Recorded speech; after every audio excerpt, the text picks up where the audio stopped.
Oops.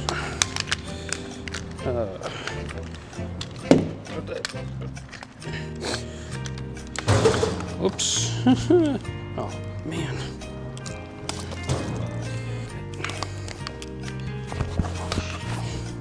Dude, what is taking so long?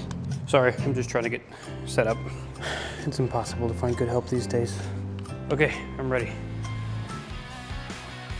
Hello everybody, my name is Jake, that is Interdimensional Jake behind the camera, and today, as you can see, I don't have Chris. He is off work today, closing on a beautiful house, so congrats to him. And the other Chris, that I sometimes do these videos with, is also off work today. So I've kind of been left alone for this one, but I am here to show you this beautiful 1979 Trans Am with a 403 cubic inch V8 with a single 4-barrel carburetor, mated to a great 4-speed automatic transmission, original black interior with an upgraded JVC head unit, AM/FM radio, black exterior, gold stripe package, absolutely stunning. This is the Bandit car. A couple years later, but the same, black and gold, 15-inch Snowflake Wheels with radial TA BF Goodrich Tires, Flowmaster mufflers back here with the dual tips that come out the back of the Trans Am, very iconic to this car. Back here in the trunk, we have nice floor mats, good carpet, original spare tire, and in the rear end we have 308 gears, so with the 4-speed, great for cruising. This thing makes an amazing sound with the Flowmaster mufflers, and I can't wait to take it for a drive. Here in the 79 Trans Am we have seatbelts, so might as well use them.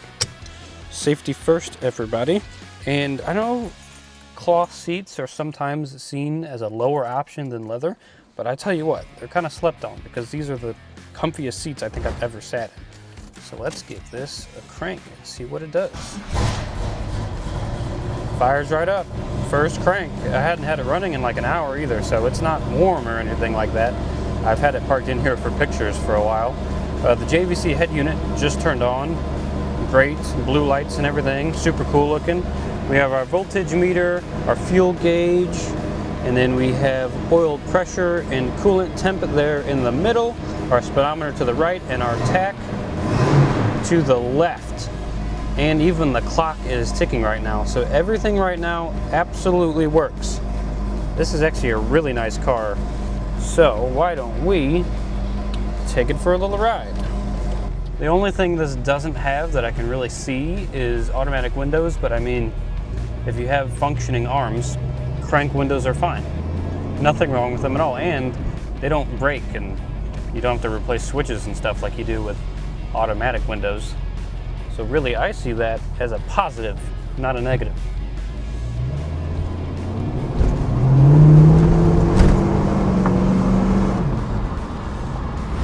Sounds really good. So in 1979, the 403 didn't make a whole lot of horsepower, but it still made quite a bit of torque. So you still feel it in your backside when you mash the throttle. And like I said, with these Flowmaster mufflers, you still get the noise and the experience of a muscle car, even though you're not really going that fast.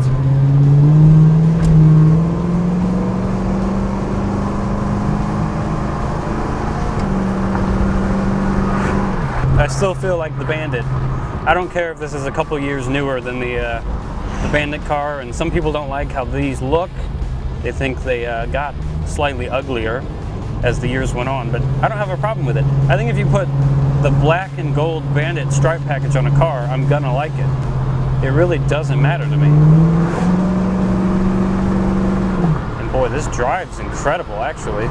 With how low the gears are in the back, I wouldn't think it would feel this peppy, but I mean, it has so much torque. It still feels pretty quick. Brakes work great.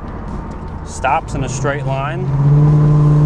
Not a whole lot of play in the steering wheel. Very sharp in the front end, actually. Horn works. And you got the Firebird badge on the horn as well, just in case you forgot what you were driving, but you're not going to forget what you're driving. You also have the Firebird logo on the little button on the shifter, again, in case you forget what you're driving, which again, you're not going to forget, because you're looking at a massive gold fire chicken out the front of your window and a shaker hood with TA 6.6 written on the side of it. As far as muscle cars go, the Trans Am is just a whole different experience. I mean, you just have to feel cool while you're driving it. There's no other option. All right, let's see about this Oh my goodness. Yeah, the air conditioning works. It's a little cool today to have it on, but I mean, it kicked on immediately. It's already cold. What about our heater? We'll kick it over a little further. Yeah, there's the heat coming out of there. Oh, that's much better. It's only about 50 degrees right now in Missouri, where we are.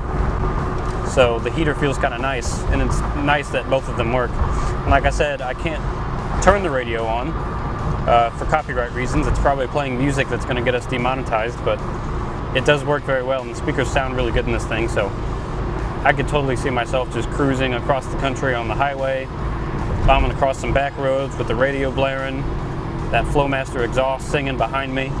This is a great car. Absolutely a great car. I can't find a fault. Here's our stop sign. We're about to see if this thing has any beams.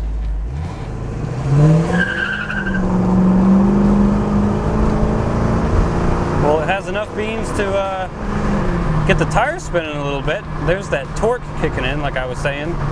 Not a whole lot of top-end horsepower, but boy, it hits you immediately, down in the lower RPMs especially. It can get out of its own way. It's no slouch. It's faster than my Honda, that's for sure. A much larger impression than my Honda as well when you see this thing coming down the road. Blinkers work, that's always a good sign.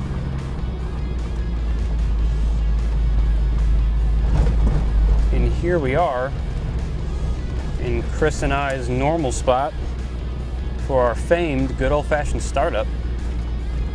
We'll see what I can do here on my own, flying solo today. I think I can figure it out.